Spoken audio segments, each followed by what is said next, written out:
Stojím na zastávce a přímo přede mnou ta krásná holka drží vodítko, na jehož konci je problém.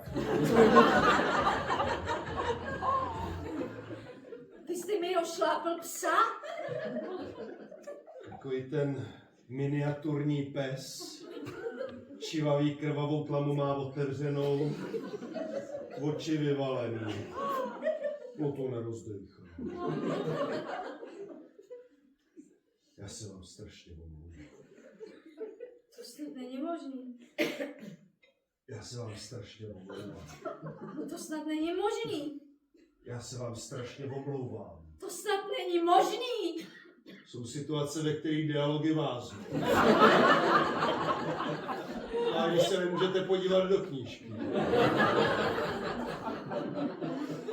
Ale podívejte se, já vám to klidně zaplatím. No tak teď mě tím vodítkem uškrtí. A co pak já do háje vím, kolik takový pes stojí? Ona nebrečí. Ani na mě moc neřve. Nevolá fotříka, nevolá policajty. Co s tím teď mám jako dělat?